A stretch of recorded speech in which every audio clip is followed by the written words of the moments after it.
नमस्कार, सुजानसंगोपनमध्ये आपलं स्वागत आहे. मुलांच्या आहारात काही मसाल्याचा समावेश असावा हे आपण पाहिले, पण मसाले आहारात कसे द्यावे हा प्रश्न पडतो. काजू, बदाम, चॉकलेटप्रमाणे तर आपण मुलांना मसाले खायला नाही देऊ शकत. मग आपण हे सगळे मसाले एकत्र मिळवून छान मसाला तयार केला तर मुलांच्या रोजच्या जेवणाला उत्तम चव आणि सुवास हे दोन्ही वाढतील. आणि महत्त्वाचं म्हणजे मुलांच्या आहारात पौष्टिक पदार्थही दिला जाईल. योग्य प्रमाणात आहारात मसाल्यांचा समावेश केला तर शरीरात उष्णता, ऊर्जा निर्माण व्हायला मदत होते. काही मसाले मेंदूच्या पोषणात खूप लाभकारी ठरतात. मसाल्यामुळे शरीरात रोगप्रतिकार शक्ती वाढायलाही मदत होते. मसाल्याचा अतिवापर हे जरी हानिकारक असलं तर योग्य प्रमाणात आणि ऋतूनुसार आहारात मसाले असणं आवश्यक असतं. मसाल्याच्या उत्तम चव आणि सुगंधामुळे मुलांना न आवडणारे पदार्थही आवडतात. सुजानसंगोपन या चॅनलला नक्की सबस्क्राईब करा. तसेच या चॅनलचे सर्व उपयुक्त व्हिडिओ सर्वात आधी पाहण्यासाठी बेल बटन दाबायला विसरू नका. हा व्हिडिओ आपल्या मित्रमैत्रिणी आणि नातेवाईकांना शेअर करायला विसरू नका. धन्यवाद.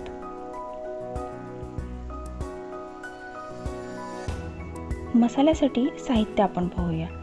तीळ 5 चमचे, धणे 3 चमचे, खसखस 1 चमचा, जिरी 1 चमचा, ओवा 1 चमचा, तमालपत्र 4 ते 5, लवंग 4, मिरी 4, दालचिनी 4, वेलची 2, बडीशेप अर्धा चमचा आणि हळद अर्धा चमचा.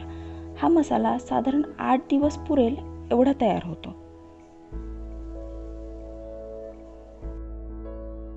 साहित्य पाहिलं, आता आपण कृतीला सुरुवात करूया. हे सर्व पदार्थ मंद आचेवर भाजून घेऊया. फक्त यातील हळद आहे तशी मसाल्यामध्ये मिक्स करायला ठेवूया.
सगळे पदार्थ व्यवस्थित भाजून झालेले आहेत. आपण गॅस बंद करूया आणि हे व्यवस्थित थंड करून घेऊया.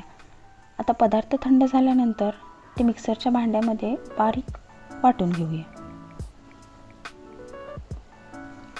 मसाला वाटून झालेला आहे. आपण पाहू शकताय किती बारीक झाला आहे. हा छान टेक्स्चर आहे याला एक, आणि याचा सुंदर वास आणि रंगही छान आलेला आहे. मुलांसाठी भाजी बनवताना किंवा थालीपीठ बनवताना किंवा इतर कुठलेही मिठाचे पदार्थ बनवताना साधारण 1 चमचा मसाला आपण त्यामध्ये घालू शकतो.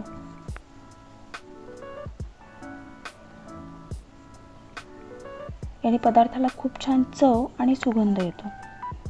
मुलांना न आवडणारी पदार्थ यामुळे आवडू लागतात. हा मसाला हवाबंद डब्यामध्ये घालून आपण साठवू शकतो.